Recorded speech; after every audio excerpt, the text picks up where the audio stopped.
Hi guys, this is Dr. Sadashivam once again with you. Today we are going to look at the current affairs, some of the important events in India and around the globe. First thing is anti-dumping duty.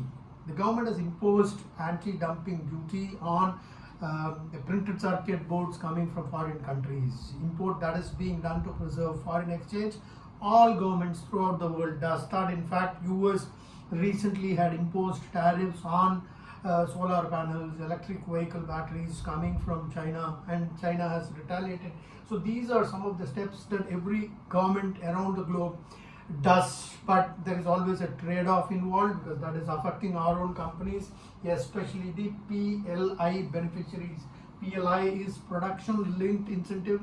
We are aware of that. Government had extended this for around 15 sectors to ensure that the industry is there. They have the financial muscle. Government gives a lot of subsidies to them in order to make them competitive at the global level. So that's as far as the dumping duty, and the most affected people are the PLI beneficiaries in the IT sector. Guys, next we are going to talk about the National Highway Authority of India. Now you need to understand that this particular word BOAT stands for build, operate and transfer. That's the model in which most of the infrastructure projects are taken, because the government cannot spend the complete amount of money. So it is something in the PPP mode. That means public private partnership. Okay, so out of which currently the government is going to allot around 44,000 crores under the scheme for 900 kilometers in 15 different projects. They are all road projects, guys, and this is part of the total 2.2 lakh crores covering 5,200 kilometers of roads in 53 projects. This is the first round of that.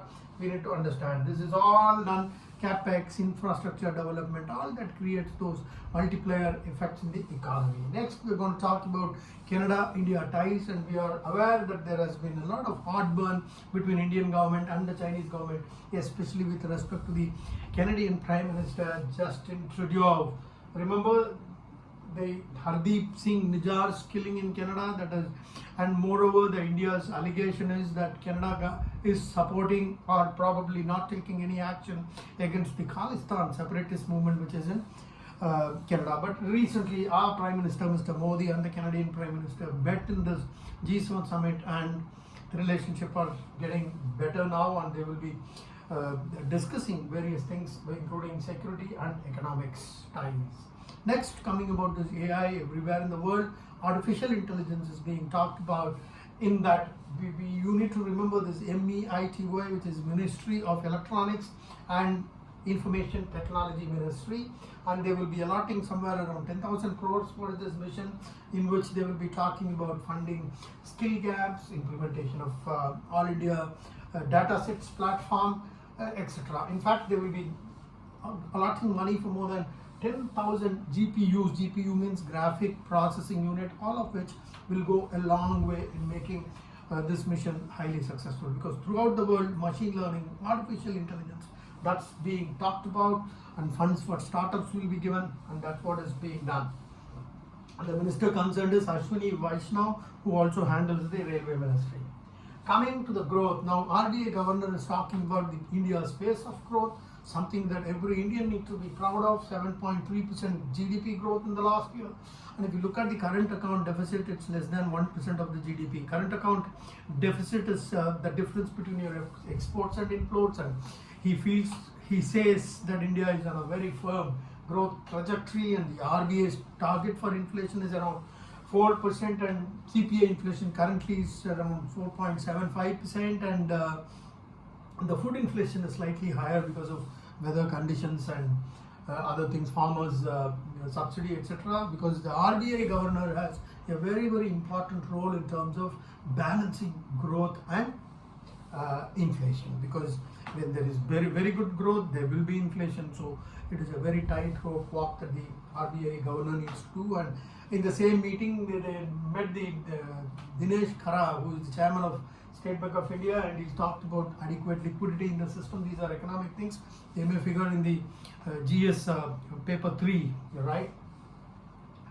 the bank's asset books, green financing is much being talked about. The green financing is extremely important, especially as far as the IAS main exams are concerned. Next comes coal linkages. Guys, coal is extremely important. Even today, the whole world is going towards the green mode, but all said and done, coal is extremely important because the large portion of the thermal plants, they run on coal. So Shakti policy you should know, because a lot of policy related questions keep appearing in the IAS exams again and again. And this Shakti means scheme for harnessing and allocating koila transparently in India. It involves private electricity companies, coal auctioning, and host of other things. Coal linkage is very, very important. And annual auction and other things are being streamlined. There are lots and lots of anomalies which are all being addressed by the government of India. Now, we've talked all the good things, but as far as rains are concerned, this year the monsoon department, they have come out that only 92% of LPA means long period average, and long period average is around 80 millimeter rains, but this time we have not been able to get 80 millimeter of rains. We have had good rains in Kerala and maybe in the northwest, but other areas are suffering, right? Now, talking about the tax mop-up, very, very important question. It rises 21% to 4.6 lakh crores. That's about the direct collection, tax collection is what we're talking about, out of which 1.8 lakh was from the corporate income tax and around 2.8 lakh crores which was the personal income tax. In fact, there has been a good buoyant advance tax collection also amounting to somewhere around 1.48 lakh crores, which has come in all the newspapers. And if you look at the last year's tax collection, which was somewhere around 19.58 lakh crores, which is 78% more than the previous year, which was 22 to 23. Very tough, all because of stringent policies, proper governance, proper monitoring systems, etc.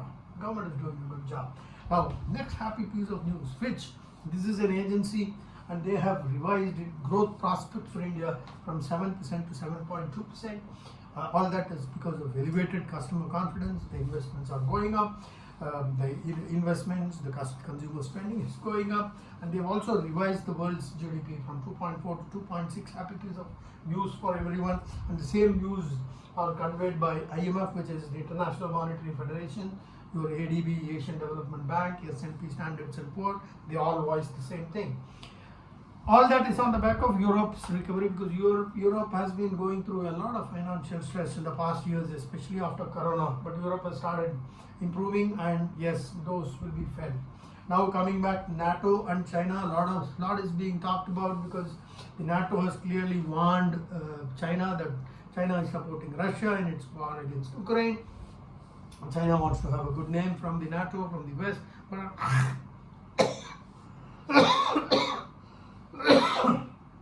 but from behind they are supporting Russia. They've given very strong warning.